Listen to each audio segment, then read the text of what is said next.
नमस्कार दोस्तों, आज अपन बात करने वाले हैं इंडस्ट्रियल प्रेशर ट्रांसमीटर और डिफरेंशियल प्रेशर ट्रांसमीटर। दोस्तों, तो सबसे पहले अपन बात करते हैं कि जो प्रेशर ट्रांसमीटर होता है वो इंडस्ट्री में कहाँ यूज़ किया जाता है और डीपी जो ट्रांसमीटर होता है वो कहाँ यूज़ किया जाता है। जैसा कि प्रेशर ट्रांसमीटर, जैसे कि ट्रांसमीटर अपन ने बताया था कि ट्रांसमीटर क्या होता है, जो वैल्यूज को ट्रांसमिट करता है सेंसर से लेके, या ट्रांसड्यूसर या ट्रांसमीटर जिसे हम बोलते हैं। अब बात आती है प्रेशर की। तो इंडस्ट्री में जो प्रेशर होता है वो बहुत इंपॉर्टेंट प्रोसेस पैरामीटर होता है।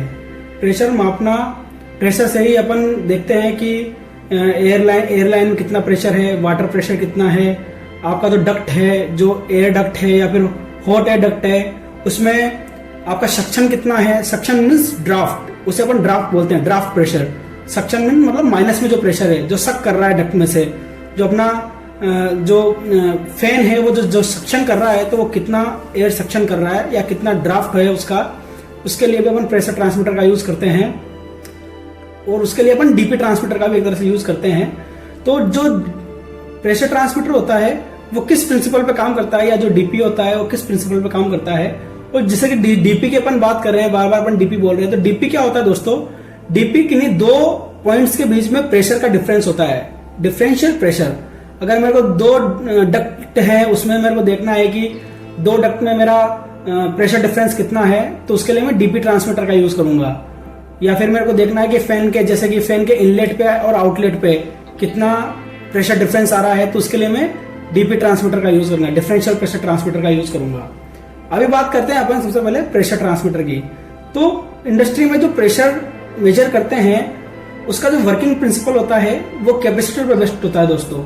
जैसे कि कैपेसिटर में अपन जानते हैं कि कैपेसिटर का जो फॉर्मूला होता है वो होता है एप्सिलॉन ए अपॉन डी, जिसमें एप्सिलॉन जो होता है वो अपनी परमिटिविटी होती है, और जैसा कि आप देख पा रहे हैं, और जो अपना ए होता है वो होता है अपना जो प्लेट्स है कैपेसिटर की उनका एरिया, और जो डी होता है वो प्लेट्स के बीच में डिस्टेंस होता है। अब अगर मैं एरिया को चेंज करूं तो मेरा कैपेसिटर चेंज हो जाएगा, डी को चेंज करूं तो मेरा कैपेसिटर चेंज हो जाएगा, है ना। एप्सिलॉन जो है परमिटिविटी ऑफ मटेरियल की, उसे मैं चेंज नहीं कर सकता, क्योंकि एक मटेरियल की प्रॉपर्टी होती है। एमिसिविटी क्या होती है कि इलेक्ट्रिक, जो उसमें इलेक्ट्रिक चार्ज है, इलेक्ट्रिक फील्ड जनरेट करने की जो रेजिस्टिविटी होती है, जो रेजिस्टेंस होता है, उसको ही हम एमिसिविटी परमिटिविटी बोलते हैं। ठीक है दोस्तों। तो अगर मेरे को कैपेसिटेंस किसी कैपेसिटर का निकालना है, तो अगर मैं या तो ए को चेंज करूं तो मेरा कैपेसिटेंस चेंज हो जाएगा, या मैं डी को चेंज करूं तो मेरा कैपेसिटेंस चेंज हो जाएगा।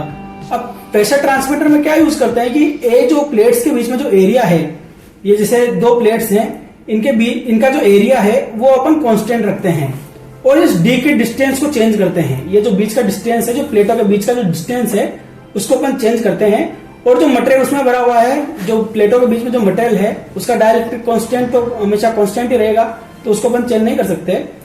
अगर मैं डी को चेंज करूंगा तो मेरा जो है कैपेसिटेंस वो चेंज होएगा। तो होता क्या है दोस्तों, जैसे कि जो प्रेशर ट्रांसमीटर होता है उसमें जो एक प्लेट रहती है ना, वो फिक्स्ड प्लेट रहती है। ठीक है, जैसे इसमें अगर बात करूं तो मान लीजिए ऊपर की प्लेट मेरी फिक्स हो गई, बीच में मेरा डायलेक्ट्रिक कांस्टेंट हो गया, और जो नीचे वाली प्लेट होती है वो एज अ डायफ्राम प्लेट होती है। जब मेरा प्रेशर नीचे से अप्लाई होता है तो ये प्लेट हल्का सा प्रेस होती है। अब जैसे ही वो प्रेस होगी तो इसका बीच का जो डी है वो चेंज होएगा, और डी चेंज होएगा तो मेरा कैपेसिटेंस चेंज होएगा। इसी प्रिंसिपल पे अपना प्रेशर ट्रांसमीटर का काम करता है। तो अपने देखते हैं, अपने पास ये सीमेंस का प्रेशर ट्रांसमीटर है। इसमें देखिए ये एयर इनलेट है ना, एयर इनलेट ये है, ये इसका डिस्प्ले है, और इसका जो कनेक्शन है वो ये पीछे हमने कर रखा है प्लस माइनस में। इसका मैं आपको स्पेसिफिकेशन पहले बता देता हूं। जैसे कि ये ट्रांसमीटर जो है वह, इसका जो इसका रेंज है वो 0 से 16 बार के बीच में है। 0 से 16 बार तक आप इसमें प्रेशर मेजरमेंट कर सकते हैं। हार्ट टाइप है, हार्ट टाइप मतलब कि जो इसका आउटपुट रहेगा एनालॉग टाइप रहेगा, और 4 to 20 मिलियम्स के फॉर्म में रहेगा। 4 to 20 क्या होता है ये मैं आपको ऑलरेडी बता रखा हूं, 4 to 20 क्या होता है। अब जैसे कि, और जो मैं जिस डायफ्राम की बात कर रहा हूं, ये देखिए ये डायफ्राम, ये वाला डायफ्राम है अंदर, एक प्लेट ये है और एक प्लेट ऑलरेडी इसके अंदर है। जब प्रेशर मेरा इस डायफ्राम पे हिट करता है, या प्रेशर जब इस पे फोर्स करता है, तो मेरा ये जो डायफ्राम है ये अंदर की तरफ प्रेस होता है। अब जब अंदर की तरफ प्रेस होता है तो मेरा डी चेंज होता है, जो कैपेसिटर फॉर्मूले में अपन ने देखा था वो डी चेंज होता है, और जो इसमें कैपेसिटेंस चेंज होता है उसको अपन एज अ प्रेशर में कैलिब्रेट करते हैं। वो सब इस काम इस सेंसर का है, वो सब इलेक्ट्रॉनिक्स का कमाल है, वो सब जो इसमें कंट्रोल लगा हुआ है उसका कमाल है। ठीक है, अभी अब अगर इसके अपन पैरामीटर की बात करें तो जो सीमेंस का जो पैरामीटराइजेशन होता है इस ट्रांसमीटर में, वो जैसे हम बात करते हैं तो सबसे पहले इसमें एक यहाँ पर स्क्रू होता है, उसको लूज करना होता है। ये अपन ने इसको स्क्रू लूज किया है। यहाँ पर आप देख पा रहे होगे कि यहाँ पर 4 बटन है, 1 2 3 4। अब इस फर्स्ट बटन को मैं अगर प्रेस करूंगा तो मैं एडिट मोड में जाऊंगा। ठीक है, जैसे फर्स्ट बटन मैंने प्रेस किया तो मैं एडिट मोड में आ गया, या फिर मैं पैरामीटर मोड में आ गया। अब मेरे को पहला दिखा रहा है कि प्रेशर यूनिट आपको क्या में चाहिए, तो बार में चाहिए। अगर मेरे को चेंज करना है तो मैं वापस से फर्स्ट बटन को दबाऊंगा और ये एडिट मोड में चला गया, और मैं यहाँ पर यूनिट चेंज कर सकता हूँ। ये पास्कल, ये किलो पास्कल, ये मेगा पास्कल, PSI में भी अगर आपको चाहिए तो। ठीक है, तो इस तरह से अपन अप डाउन करके ये सभी लिमिट्स अपन सभी यूनिट अपन चेंज कर सकते हैं। जैसे मेरे को बार में चाहिए या kg पर सेंटीमीटर स्क्वायर में चाहिए, तो वो मिली बार में चाहिए तो वो भी आ जाएगा। ठीक है, उसको करने के बाद आप इसको जो भी आप लिमिट करना चाहते हो वो करने के बाद आपको वापस से ये फर्स्ट बटन दबाना है और एग्जिट हो जाना है। ठीक है, ये एग्जिट आ गया। अब अपन सेकंड पैरामीटर पे चलते हैं। फर्स्ट पैरामीटर अपना क्या हो गया, प्रेशर यूनिट। ठीक है, अब जैसे सेकंड पैरामीटर पे जाना हो तो फिर इसके अप एरो की दबाएंगे। अब इसमें बोल रहा है कि लोअर रेंज दोस्तों की जो मेरे को 4 to 20, मैंने आपको बताया था कि 4 to 20 में क्या होता है, जो 4 मिलियम्स ट्रांसमीटर कब देगा, जब वो उसके लोअर रेंज पे होगा, जब वो उसका जो लोअर रेंज पे जो वैल्यू पड़ी हो उसको सेंस करेगा। ठीक है, और ट्रांसमीटर अपना हायर रेंज कब देगा या अपर रेंज कब देगा, या फिर 20 मिलियम्स कब देगा, जब उस पे जो उसकी जो अपर रेंज है उतना वो कैलकुलेट कर रहा हो, उतना वैल्यू वो कैलकुलेट कर रहा हो। ठीक है, तो वही है, जैसे लोअर रेंज मेरी 0 बार पे सेट है, अपर बार मैंने सेट कर रही है 10 बार है ना, 10 बार मैंने अपर रेंज इसकी सेलेक्ट कर रखी है। दैट मीन्स 0 से 10 बार में जो इसका अपना आउटपुट रहेगा 4 to 20 में, वो अपना रहेगा 4 to 20 मिलियम्स। ठीक है, अभी आप देख सकते हैं कि यहाँ पर मेरे को 0 प्रेशर फोर्स हो रहा है, 0.0052, दैट मीन्स ऑलमोस्ट 0। तो आप इसमें अपने मल्टीमीटर में भी देख सकते हैं, मल्टीमीटर में मेरे को 4 मिली एम्पियर ही मिल रहा है। अब जैसे जैसे मैं इसका प्रेशर इंक्रीज करूंगा तो मल्टीमीटर में मेरा 4 to 20 भी इंक्रीज होता जाएगा, मिलियम्स भी इंक्रीज होता जाएगा। अब ये देखिए, फर्स्ट यूनिट मेरी फर्स्ट पैरामीटर अपना था यूनिट, सेकंड अपना था लोअर रेंज, थर्ड है अपना अपर रेंज। अपना जो ट्रांसमीटर में ये 2 ही पैरामीटर होते हैं जिसको अपन को, ये 3 पैरामीटर होते हैं जिसको अपन को चेक करना होता है कि ये मेरा बराबर से है या नहीं है। अगर आपने स्केलिंग सही नहीं कर रखी होगी अपर रेंज और लोअर रेंज की, तो आपका आउटपुट भी गलत आएगा। और सेम स्केलिंग आपको अपने स्काडा में भी या DCS में भी आपको करवानी होगी, जिससे आपको भी जो मेरा रियल टाइम जो मेरा प्रेशर है वो अपन को DCS में मिल सके। ठीक है, अभी नेक्स्ट चलते हैं जैसे डैम्पिंग अपन को ज्यादा कुछ करना नहीं है। डैम्पिंग एक्चुअली होता है कि जैसा आपका प्रेशर चेंज हो रहा है या फिर जो भी वैल्यू चेंज हो रही है उसको आपको इमीडिएट सेंस कराना है या फिर कुछ डिले के बाद में सेंस कराना है। तो मैंने इसमें डैम्पिंग रेशियो 2 डाला हुआ है, मतलब मेरे को थोड़ा बहुत भाई उसको पता लगने तो दो, पहले एक बार 2 सेकंड तक उसको वेट करने दो कि एक्चुअल में प्रेशर बढ़ रहा है या क्या हो रहा है, इसलिए मैंने 2 सेकंड डाला हुआ है। तीसरा है एप्लीकेशन, पांचवा है एप्लीकेशन मेरे को प्रेशर में यूज करना है, प्रेशर ही मापना है। नेक्स्ट है अपना 0 पॉइंट कब होता है दोस्तों, जब मान लीजिए इसका आपका 0 पे मेरे को अभी मान लीजिए प्रेशर 0 है, प्रेशर 0 में ये कुछ वैल्यू दिखाया जाए, 0.1 दिखा रहा हो, 0.2 दिखा रहा हो, तो मैं इसको एडिट करके यस करूंगा तो वो उस वैल्यू को ये बिल्कुल 0 कर देगा। ठीक है, ये एक तरह से 0 करने के लिए होता है। नेक्स्ट है अपना अप्लाई LRV और अप्लाई URV। ये जब अपन ट्रांसमीटर का कैलिब्रेशन करते हैं, जब अपन इंस्ट्रूमेंट का कैलिब्रेशन करते हैं, तब ये दोनों पैरामीटर यूज में आते हैं। नेक्स्ट है अपना fault current lower. Fault current lower का मतलब क्या है कि अगर मेरा ये ट्रांसमीटर अगर मेरा फॉल्ट में चला जाता है तो ये लोअर वैल्यू आपको शो कर देगा। ठीक है, और लोअर करंट कितना शो करेगा, ये 3.5 मिली एम्पियर। ठीक है, जो कि मेरा 4 मिलियम से कम है, तो वहां पर DCS में आपको पता लगेगा कि इसमें कुछ फॉल्ट आया है, इसके एक बार चेक कराइए।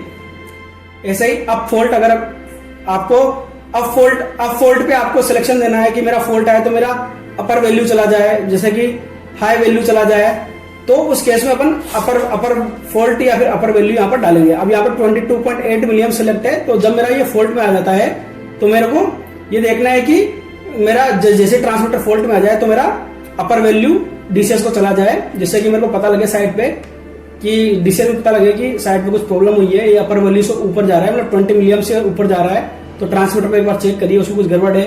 या फिर हो सकता है कि मेरा जो रेंज है उससे अबव प्रेशर हो एक्चुअल में, वो भी हो सकता है। नेक्स्ट है सैचुरेट लो। इसका अपन को ज्यादा कुछ यूटिलाइजेशन नहीं है सैचुरेट लो और सैचुरेट हाई का। ये है कि इसमें आपको दिखा रखा है कि टेम्परेचर, ये आपको जैसे कि डिस्प्ले पे आपको प्रेशर भी दिखाता है और टेम्परेचर भी दिखाता है, तो ये आपको यहाँ सेलेक्ट करना है कि आप टेम्परेचर दिखाना चाहते हो या फिर ई टेम्परेचर भी है, मतलब इलेक्ट्रॉनिक का टेम्परेचर भी आप शो कराना चाहता हो। ये आपका बोनस है, एक तरह से बोनस पैरामीटर है। आप डिस्प्ले पे प्रेशर के अलावा आप टेम्परेचर भी शो कर सकते हो एनवायरमेंट का, या फिर इलेक्ट्रॉनिक का टेम्परेचर भी शो कर सकते हो, ठीक है, या फिर लेवल भी शो कर सकते हो अगर लेवल एप्लीकेशन में यूज हो रहा है तो, ठीक है। नेक्स्ट है अपना, अगर टेम्परेचर है तो उसका डिग्री सेंटीग्रेड उसका यूनिट है, यूनिट को अपन चेंज कर सकते हो। ऐसे ही बटन लॉक आपका बटन लॉक ऑफ कर रखा है, मतलब कि इसमें आपको कुछ लॉक करना हो, कोई जैसे कि साइड पे लगा होता है तो हर कोई आके इसको प्रेस नहीं करे या इसके पैरामीटर चेंज नहीं करे, तो उसके लिए आप बटन लॉक का यूज कर सकते हो, तो उससे क्या है बटन लॉक हो जाएगा। नेक्स्ट है आपका पिन, तो बटन लॉक तभी ओपन होगा जब आप पिन डालोगे, तो मैंने अभी बटन लॉक भी ऑफ कर रखा है और पिन भी बंद कर रखा है, तो इससे क्या होगा कि मेरा इसको अभी कोई भी ऑपरेट कर सकता है। अगर मैं इसको ऑन कर दूंगा तो वो जब मेरा पिन डालूंगा तभी मैं उसको ऑपरेट कर पाऊंगा। ये ऐसे आपका सिक्योरिटी हो गया। डिस्प्ले टेस्ट का मतलब है कि आपका डिस्प्ले सही से काम कर रहा है कि नहीं कर रहा, तो एक बार इसको एडिट करके यस करोगे तो ये पूरा आपको दिखाएगा कि आपका डिस्प्ले सही से काम कर रहा है, ठीक है दोस्तों। तो ये इसके पैरामीटर होते हैं, और जैसा कि हमने बताया था कि आपको 4 to 20 कैसे क्या इसका बढ़ता है वो भी हम आपको बताएंगे, और एग्जिट होने के लिए आप लास्ट को दबा दीजिए ये, ठीक है दोस्तों। अभी हम आपको बताते हैं कि जैसे जैसे मैं टेम्परेचर बढ़ाऊंगा और सॉरी प्रेशर बढ़ाऊंगा वैसे वैसे इसका मिलियम्स भी बढ़ेगा, ठीक है। ये देखिए अभी मैंने यहाँ पर एयरलाइन जोड़ी है, इसमें एयरलाइन कनेक्ट करी है, तो अभी मेरा प्रेशर 0 है तो मेरा मिलियम्स भी 0 है, 4 है। अब जैसे जैसे प्रेशर बढ़ेगा तो मेरा मिलियम्स भी बढ़ता जाएगा। ये देखिए प्रेशर बढ़ा तो मिलियम्स भी उसी रेशियो में बढ़ता है। ये देखिए 4.156 तक हुआ, 15 तक हुआ, ठीक है। अभी एक्चुअली में क्या है कि ये मेरा एक बार तक भी मैं जो मेरे पास एयरलाइन सोर्स है वो थोड़ा कम है, इसलिए अपना प्रेशर एक बार तक भी नहीं जा पा रहा है, ठीक है दोस्तों। कोई बात नहीं, ये चीज हम आपको साइड पे भी करके दिखाएंगे, सेम थिंग। जैसे मिलीएम्पियर आउटपुट मिलीएम्पियर और प्रेशर की अगर मैं बात करूं तो मैंने आपको बताया था कि अगर मेरा लोअर स्केल है, अगर उस पर मेरा 4 मिलीएम्पियर सेट होता है और अपर स्केल पे मेरा 20 मिलीएम्पियर सेट होता है, तो मेरा अगर प्रेशर 0 है तो 4 एम्पियर मेरे को मिलेगा, और अगर मेरा प्रेशर 10 बार है तो मेरे को 20 मिलीएम्पियर मिलेगा। अब इसी रेशियो में मेरा आउटपुट मिलीएम्पियर हमको मिलता है। जैसा प्रेशर का अगर हाफ है तो मेरे को मिलीएम्पियर भी 4 और 20 का हाफ मिलेगा। जैसे अगर 5 बार है तो मेरे को मिलीएम्पियर 12 मिलेगा। ऐसे ही अगर वापस 2.5 बार है तो इन दोनों का हाफ मिलेगा, इन दोनों का सेंटर पॉइंट मिलेगा, मेरे को 8 मिलीएम्पियर मिलेगा। ऐसे अगर 7.5 बार प्रेशर है तो मेरे को मिलीएम्पियर मिलेगा 16 मिलीएम्प्स। अब दोस्तों बात आती है कि जो ट्रांसमीटर हैं अपने, उन सब में ही अपन 4 to 20 का यूज करते हैं। ये चीज मैं आपको बताऊंगा आगे भी कि इनको ऐसा क्यों करते हैं। तो एक चीज ध्यान रखिएगा कि जितने भी अपने ट्रांसमीटर होते हैं वो एनालॉग टाइप होती है।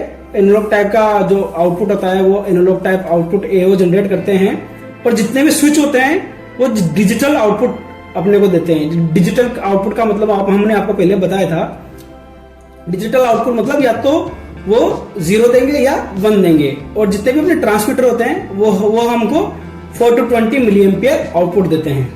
ठीक है दोस्तों, मिलते हैं नेक्स्ट वीडियो में, तब तक के लिए थैंक यू। दोस्तों अपन 4 to 20 की बात कर रहे थे। मैंने बताया था कि जो अपना लोअर रेंज होता है उस पर मेरा 4 मिलीएम्पियर आउट होता है, और जो मेरा अपर रेंज होता है उस पर मेरा 20 मिलीएम्पियर आउट होता है। तो अभी आप देख रहे होंगे कि जो मेरा डिस्प्ले है या मल्टीमीटर है उस पर मेरे को 12 मिली एम्पियर डीसी मिल रहा है। ठीक है दोस्तों, जैसे कि ये 12 मिली एम्पियर डीसी अपने को मिल रहा है। तो 12 मिली एम्पियर डीसी मिल रहा है और मेरा इस पे प्रेशर 0 है। ठीक है, इस पे प्रेशर भी मेरा 0 आ रहा है, 0.00। दैट मीन्स क्या है कि मैंने इसकी रेंज जो है वो भी चेंज कर दी है। ये देखिए, मैंने आपको बताया था कि लोअर और अपर रेंज में चेंज कर दूंगा। जैसे देखिए, लोअर रेंज मैंने अभी कर दिया -2 और अपर रेंज कर दिया +2। तो जब मेरा प्रेशर -2 होगा, मतलब मेरा सक्शन रहेगा, तो उस केस में जब -2 पे जाएगा तब मेरा मल्टीमीटर अब 4 मिली एम्पियर रीड करेगा। और जब मेरा जो है प्रेशर है वो 2 मिली एम्पियर जाएगा, सॉरी 2 बार जाएगा प्लस में, तब मेरा मल्टीमीटर 20 मिली एम्पियर रीड करेगा। अभी जो है, अभी मेरा जो प्रेशर है वो इन दोनों के बीच में है, मतलब 0 है।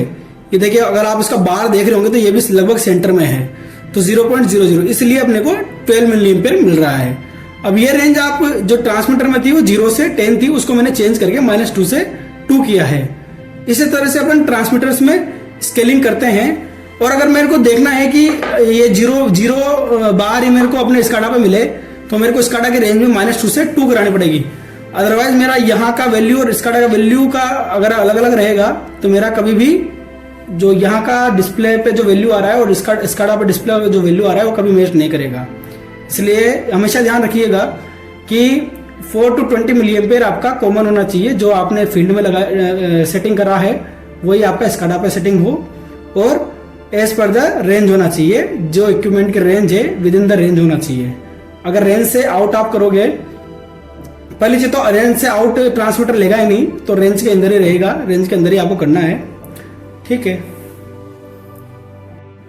दोस्तों, जैसा कि अपन जानते हैं कि जब अपन अमीटर को यूज करते हैं तो उसको सीरीज में लगाते हैं। अभी अपने यहाँ पर क्या है कि ये जो मेरा मल्टीमीटर है इसको मैंने डीसी एम्पियर पे सेलेक्ट किया हुआ है, मिली एम्पियर डीसी पे, और इसको मैंने सीरीज में लगाया है। वो देखिए कैसे लगाया है, यहाँ से प्लस टर्मिनल आया, प्लस टर्मिनल मैंने लगा रखा है अपने ट्रांसमीटर के प्लस पे, ये देखिए। ठीक है, यहाँ से वापस रिटर्न गया, और रिटर्न गया मेरा पहले यहाँ पर जा रहा है मल्टीमीटर के एक वायर पे, और फिर ये वापस मल्टीमीटर में इन होके जो ब्लैक वायर निकल रहा है वो मेरा जा रहा है माइनस में, 24 वोल्ट माइनस सोर्स में।